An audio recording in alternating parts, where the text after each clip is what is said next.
Alright guys, welcome back to the series. We are talking about how to get Ryu, not Kami, who you see on the screen, Ryu, up from rookie all the way to master. We're going one grade at a time. We've done iron, bronze 1, bronze 2, and now we're at bronze 3, and we're talking about one of the most important concepts in the game, Okizeme, also known as wake up pressure. And the reason why I've got Kami on the screen is because she has the best Okizeme wake up pressure in the game. In fact, her whole archetype is built around Okizeme wake up pressure. So let's have a look at what we mean by that. So wake up is when you've knocked your opponent down and they're getting up. This kind of situation here. And we want a situation where we can continue to put pressure on our opponent so they can't wake up for free, as it were, right? So maybe we knock them down and then we try to punch them, right? Now, a lot of people are going to wake up jabbing, right? So we can go into the reversal settings here on wake up reversal, choose one of our options and get a crouching light punch out. The reason why we're going to get crouching light punch is because this is the fastest thing that Kami can do. It's a 4-frame button, right? So then when we knock her down, she's going to try to jab us out of the way, right? And if we're slow with our wake up button, with our heavy punch, for example, she's going to jab us out of it. See there, I tried to jab her out, but she hit me first, and you can see on the right hand side of the screen it says counter hit. Let's look at that again. Counter hit. That means that I tried to put out my button, but before it could get out, it got stuffed by Kami's light punch, and so she got a counter hit, which means she gets a little bit of extra damage, and she also gets +2 frames of advantage. All right, but if I do better timing, then I can beat that with my button. There I was too soon. There I was on time, right? Now what happened there was that my heavy punch was already active and already in her body as her wake up invincibility ended and she became active. And so even though she tried to press that really fast light punch button, my button was already there and active, and so I hit her and I got the counter hit. Counter hit on my side. So I'm +11 in that situation, which is kind of mental. Then I can do a lot more bad stuff. I can punch her there with the heavy punch as well. All right, so that's the basic principles of Oki. There's one more thing that we need to talk about, which is, well, if I'm always pressuring people on wake up by punching them, what if they just block? So then my timing was good, but she just blocked it, and now I'm too far away to throw her, right? So what I need to do there is, if I think she's going to block, then I'll just throw her. All right, and that's the basic idea of Okizeme, is we have strike-throw mix-ups. So our opponent doesn't know whether we're going to strike them, in which case they need to block, or whether we're going to throw them, in which case they need to tech, or maybe jab us, but jabbing doesn't really work against a well-timed throw. And then if we're always teching, so we're always doing the throw, then our opponent will occasionally shimmy us, and then our throw will whiff, and they can punish us. The other thing we can do, of course, is use an invulnerable uppercut or super to get out of that pressure. Let's have a look at that. Boom, I got wrecked. And the other thing that she could do is that, well, she couldn't drive impact. We could go to super arts and put on spin drive smasher.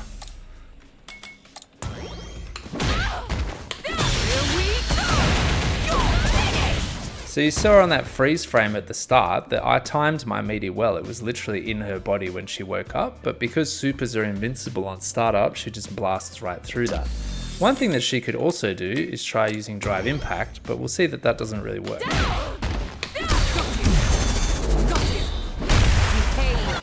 Because my attack's meaty, the recovery frames get done well in time for me to be able to counter drive impact. And that's true on a lot of the kind of wake up options that most people will use. Like they might use crouching light sweep into jab jab combo. If I do that, easily I have heaps of time to recognize that Kami is drive impacting and punish it for it. So generally speaking, wake up drive impact is not a good option. There are a few exceptions, like against Zangiefs that continuously wheel kick or sweep you. There it works quite well, but most of the time it's a bad option. All right, so we've covered the fundamental principles of Oki: hitting people meaty, strike, throw, shimmy mix-ups, and being able to beat that punch light, using the shimmy to beat invincible reversal moves. You can get a big punish on them if you do that.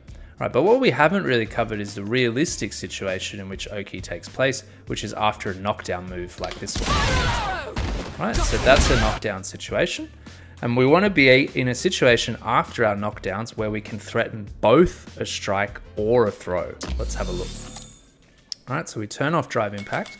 We're going to turn on, oops, crouching light punch. All right, and then we're going to do Kami's basic combo. If I don't suck, but I do suck. All right, so there I was a little bit slow, but we still got the counter hit. There, we got the counter hit. Now note that after I do the spiral arrow, I dash forward so that I'm on top of Kami. That dash takes 18 frames. But Kami has so much advantage after the spiral arrow, and the spiral arrow carries her forward, that after that dash, I'm still able to get a 10 frame crouch heavy punch out and have that hit meaty. Now what about if I was to throw? The throw is also meaty, right? So Kami's trying to jab me out of the throw and it doesn't work because the throw is a 5 frame button, the jab is a 4 frame button, and I can just time that throw so that it's almost completed its active frames by the time Kami wakes up. So maybe I have 1 or 2 frames more before the throw becomes active and hits her, whereas she needs 4 frames to get the jab out. So against a situation where your opponent has good Oki, mashing jab is not going to beat anything. So it's generally a bad option to mash jab if your opponent knows what they're doing on Oki, but most people don't. All right. Now, this is a situation where we go into the dummy settings. Kami is recovering backwards. If she recovered in place, did the fast wake up, the situation would be the same. Right? This is why Kami's got really brain dead Oki, because she can always just dash, and regardless of whether you are back rising in place, she can always get a strike throw mix up on you. Right? There I was so early that I actually did my throw, she wasn't active yet, and then I got punched, right? So that leads us into a final concept that we need to understand, which is manual timing.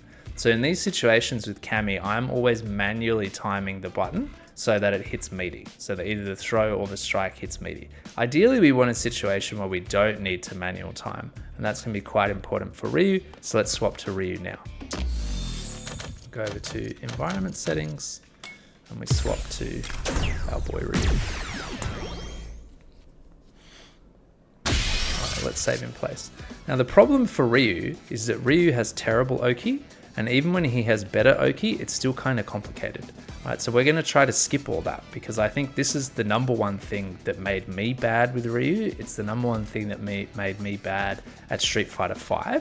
I'm generally, I would say, just bad at manually timing my Oki, and Ryu's Oki in Street Fighter VI is actually quite complicated and among the worst Oki of any character in the game. Right, so it's quite important that you understand Oki because Oki is really fundamental to snowballing in this game, to getting heaps of damage, to turning situations massively to your advantage. So if you're not able to do good Oki with Ryu, you're going to lose matches in really weird ways. Like you're going to be basically beating your opponent, but just every time you try to do wake up pressure, they're just going to jab you out of it and change the momentum of the game. Let's have a look at why Ryu's Oki is so bad. So I'm going to make sure that I've got the dummy set to recover in place. So this is the best situation for us for Oki. And I'm going to have her reversal settings just do nothing for now. Okay. And then let's do our drive rush punish combos. All right. And then we're going to finish with light tatsu. All right. If I dash forward, you see I'm on top of her and I have an advantage of 16 frames. So that's more than enough time for me to do a 5 frame throw or even a 10 frame button, right? Easy. What if she's jabbing on wake up? I've got the counter hit, no problem. And I got the counter hit on the throw. All right, so far so good. So far we can get the strike or the throw mix up. But what if I set the dummy to back rise? Now, a lot of people in low ranks don't know how to back rise. So they'll just rise in place and you can do very simple Oki like I just showed you off your light tatsu. But some people will know how to back rise because it's really easy. As you fall down, you just mash 2 buttons. Any 2 buttons could be light punch, heavy kick, could even be the movement buttons. Anything will make you back roll. All right, and let's look at Ryu's pressure after back roll on light tatsu. Oops. Right, I'm really far away. Let's turn off her move for a second and just look at the frame data. Oops. Right, so I'm plus 15, but look how far away from her I am. So I can't throw. I'd have to do a few frames of walk up in order to throw her, and that's enough for her to jab me out. And it also means that I have to rely really heavily on manual timing in order to get my pressure there. And if I hit her like this and she were to block, then we'd suddenly be so far away that I wouldn't have any pressure anymore, right? And I wouldn't be in a particularly good spot to set up a fireball trap either. And this is the basic problem with Ryu, is that he can always threaten a heavy punch on wake up. He's always in range for that, but he can't threaten a throw. And because of that, if your opponent just wakes up blocking, then the heavy punch will get blocked, you'll be out of pressure range, and the game can just go back to neutral. Now, obviously, a lot of players in the low grades aren't very smart, and so they'll wake up mashing crouch light punch, and then you can, sorry, I did a medium tatsu there. See, I was too soon there. That's why manual timing's bad. Right, then you can get the heavy punch. But really all she should be doing here is blocking. If she was to block, we're just back in the neutral, no problem. Right, so you should be back rising and blocking too, for the most part. We'll talk about some exceptions in Bronze 4 when we start to discuss defense. But the basic problem for Ryu is that after his main enders, so light tatsu, medium tatsu, and his dragon punches, the opponent is always out of range for Oki, and that's especially true for donkey kick, which kicks people halfway across the screen, and the point of donkey kick is to set you up for a Denjin charge. We'll talk about that much later. Alright, so how do we get Oki with Ryu? The main thing that we need to introduce is one of these core system mechanics, the drive rush. Now you can do drive rush in all sorts of situations, but the most important situation is to get better Oki. Right? So if I do medium tatsu, then usually we are way out of range on a back rise. If we drive rush, then we are right in front of her face and we can threaten the throw, but you actually can't get throw timing in this situation. Maybe I'm just really bad, but I had tried this a lot and I just can't get it. Right? She always jabs you out of it.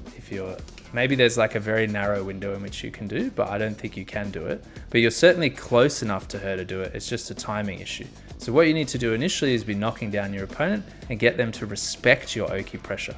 So I've got Cami to always do crouching light punch and wake up.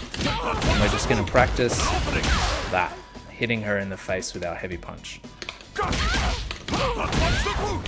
Drive rush, heavy punch, right? Now, one thing that we want to talk about is that to do the drive rush, you hold down parry and then you tap forward twice. Pretty simple stuff.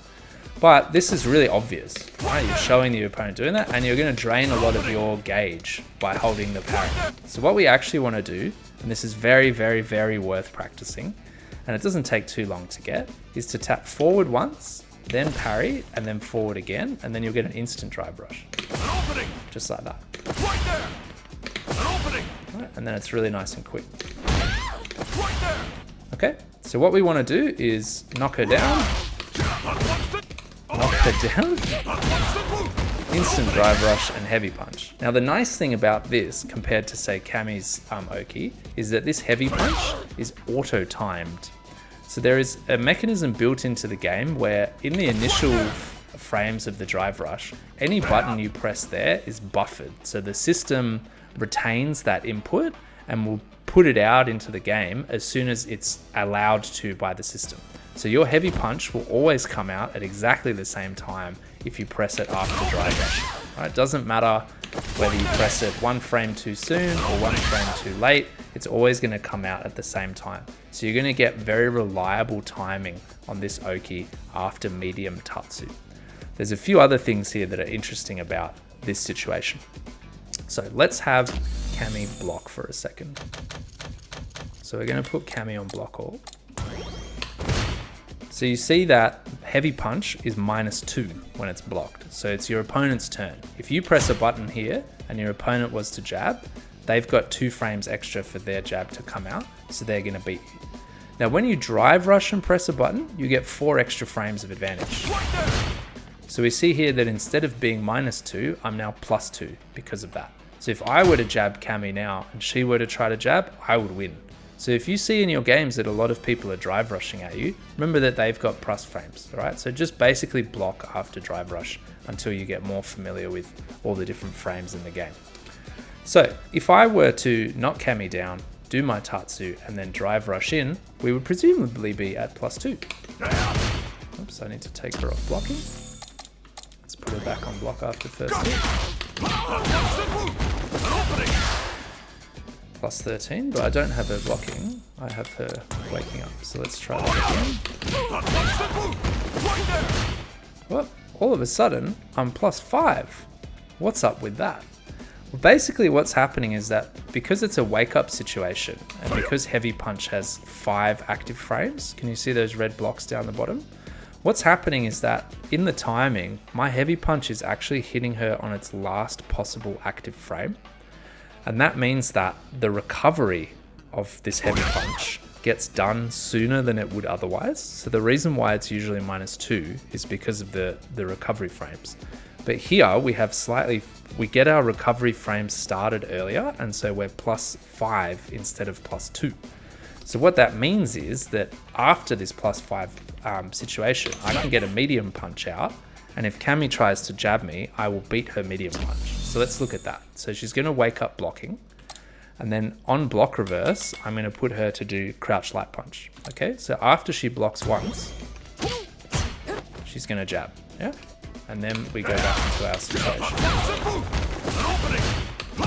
Yeah, see, I got the counter hit, right? Because she tried to jab, but my 6-frame medium punch comes out faster than her 4-frame jab because I'm +5, right? And that's the situation we want. Now, this button, remember it's +7 usually, but on counter hit, where she tries to hit us with that jab, it's going to be 9. And that means that I can get crouch medium kick out, right? Or what's called low forward sometimes. Right, so let's have a look at that.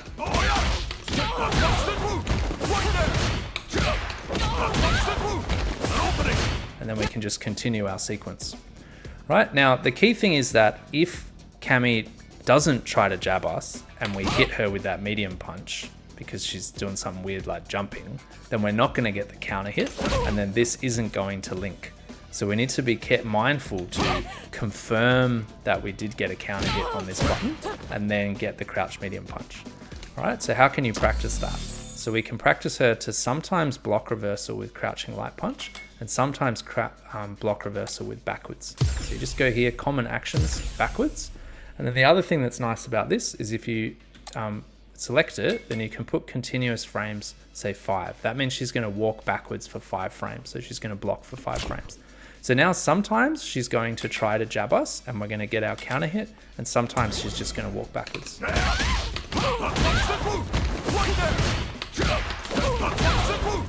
And we want to practice that continuously. Yeah, and so if she blocks me there, then I'll just stop. Or I'll do this and she'll block that too, and then I'll stop because I'm too far away, right? If I tatsu, then she's just going to block it and we're going to get punished. So we want to stop our pressure at that point. One other thing you can do in this kind of situation as you get more comfortable with it is to throw. The heavy punch leaves you in throw range because there's a little bit of momentum after the heavy punch. So if you just do a micro walk forward, then you can throw her. Right, but first we have to emphasize to our opponent, we have to condition them that if they press buttons, they will get beat. So if they wake up jab, then I'm going to punch them in the mouth. If they block my first hit, but then they try to jab, I'm going to punch them in the mouth. So we really want to condition our opponent to block. So when we do the wake up reversal, let's talk about that where they're crouching with the light punch. So we've talked about blocking. If they wake up blocking, they block our heavy punch, then we do the medium punch and see what happens. If they're blocking both the heavy punch and the medium punch, then we know that they're blocking a lot, and then we try to throw them, right? So we get that strike throw mix up going. What if they wake up trying to jab us? Boom, counter hit, and we're on plus 13. What's going on there? So usually, heavy punch is only a plus 4 button. How can we be plus 13? Well, it comes back again to what we were talking about before. Because this hits on the very last active frame, I get my recovery done much faster. And so instead of being plus 4, I'm going to be plus 11. And then because she tried to jab on wake up, we also get the counter hit. So we're plus 13. So what can we do after a plus 13 hit? Well, we can just do another heavy punch, right? Boom. All right, so you want to get into a situation where you can practice. If you hit her with the heavy punch, then you follow up with another heavy punch and a tatsu. And if she blocks, then you follow up with a medium punch or a throw. Okay, so how do we do that? So we go into wake up reversal and we put crouching light punch on, and we also put backwards on for 5 frames. And now sometimes she's going to wake up blocking, sometimes she's going to wake up jabbing.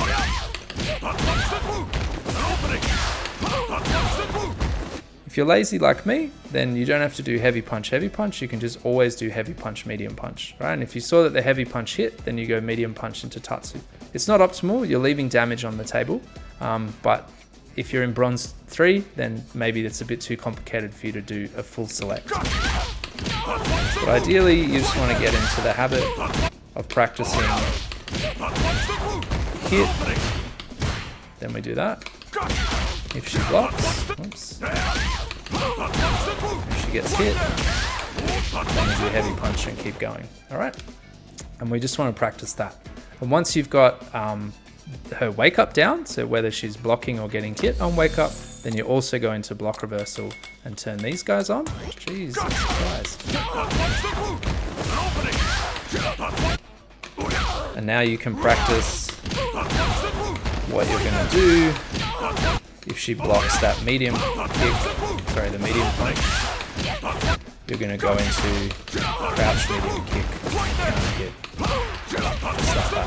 Right. We want to just keep practicing that sequence, and I'm telling you, this is going to take you a long time to get down, so don't be afraid to practice it for like half an hour in each one of your sessions. Just being able to recognize when you got the hit, when you got blocked, and which button you press afterwards. Right, and this is going to form the foundation of our strategy, and in the low grades you can mostly just focus on punching people. You don't really need to worry about hitting people. If you notice in the first round that your opponent just blocks and blocks and blocks, then in the second round you can get into throwing. And if you notice that your opponent is always busting out with OD with some sort of invincible reversal, then you can start to just drive rush and block. Oops, sorry.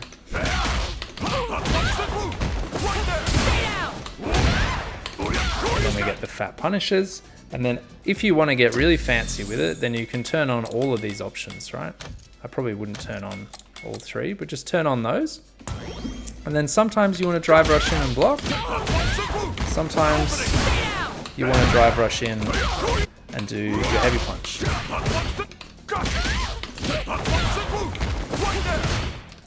And then we just want to keep practicing that until we know what to do in each situation.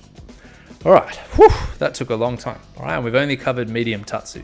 Now there's other wake up for light tatsu that's much more complicated, so we're actually going to cover that in silver. But I do want to talk a little bit about what to do after you throw your opponent and what to do after dragon punch. All right, because dragon punch is one of the main ways that Ryu gets his offense started. Remember that we talked about this in the earlier videos. Someone jumps at you, you dragon punch them, you've got them on the ground, you want to be drive rushing in so that you've got Oki in that situation. So let's look at dragon punch's Oki. All right, so if I just do a medium dragon punch, see if she back rolls, she's way away from me on the jab. If I double dash, then she's going to easily be able to jab me before my 23 frame dash is complete. So generally speaking, dragon punch doesn't have Oki unless you drive rush. Boom. And that's the main button that we want to drive rush in with, is the solar plexus punch. And that will also basically be auto timed. Right, there are some exceptions that you will discover as you go along. Depending on how high in the air your dragon punch hits, you might need to delay this solar plexus punch a little bit, but generally speaking, solar plexus punch is going to be auto timed. and that means that it's going to have really nice frame data. So let's have a look at that. So here we've got Cammy jabbing on wake up. No. We're going to have her jab on wake up, and we're going to see how much frame advantage we have. 13 frames. Oof. Boom! So we can get a huge combo there for 2400 damage. We could finish with tatsu. Oops. And then we can get the pressure going that we were just talking about before. So you can go into solar plexus after your dragon punch. You can also go into overhead and also go into crouch light kick, but that will need to be manually timed. And as you can see, I'm kind of out of it. Whereas overhead is basically auto timed, but we'll worry about overhead a bit later, okay? Because it kind of adds a layer of complexity. So for now, just go straight into this. Oops. Make sure you auto time it. Right. And then if your opponent, again, starts to respect your wake up pressure and starts to hold block, then you can go into your throw. Okay? And the nice thing about solar plexus is that it leaves you right in front of your opponent because of the forward momentum, so it's really easy to throw them after that. Speaking of throw, what's our Oki after throw? Well, it's pretty bad. Right, so if I get her to crouch light punch, she's going to beat me there pretty much every time. Right, it's basically impossible to throw, drive rush, and go into throw. There are a lot of other characters who can do that. They can just throw, drive rush, throw, drive rush, throw, drive rush, throw. Luke, Ken, Aki, they can all do that. Ryu can't, and this is a big part of why Ryu sucks. Right, and it's also the case, we haven't really talked about it, but if I do 2 medium tatsu combos in a row, then the second medium tatsu combo, the heavy punch is going to leave me further away, and I won't have Oki. So that's another situation where Ryu sucks. Right? Ryu can't do continuous strike throw pressure, and that's the main thing that keeps him out of, I think, being in the top tier characters in the game, and that's not going to change. So Ryu is always going to be a mid-tier character, and it's because of his drive rush. But after throw, we can threaten strike really easily. You're going to use the crouch medium punch. Let's try other buttons. Alright, so if I do heavy punch auto timed, then we trade. I'm plus 16, which is nice, but we traded, which is not ideal, right? Whereas if I do crouch medium punch, I will just beat her.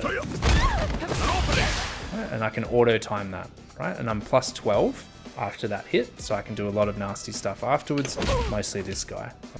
You've got to press that medium punch early and slide into them, okay? And then usually I follow up with light kick, okay? And let's have a look if we do. Then we can also combo that, okay?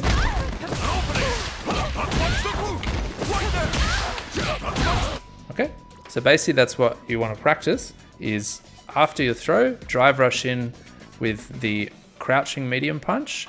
If it hits, then you're going to do crouching sweep. If it blocks, you can still do crouching sweep, but then make sure you don't confirm into tatsu. But if you're better, then you can also follow up with a throw, because remember that you're plus 12, so your opponent's going to need to respect that. Or you can follow up with a heavy punch or something like that, because you're out of range of a lot of the jabs. But in any case, remember that you're big advantage there, right? So try to use that advantage for something. Unfortunately, you have to press that medium punch basically straight away in order to beat the jab, but that's an option that you have.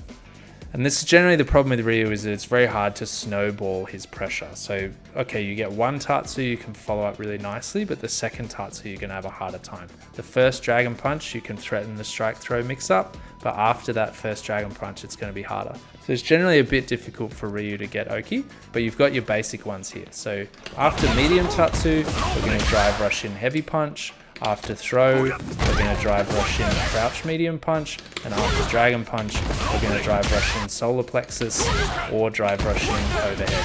All right? And that's all pretty nice stuff.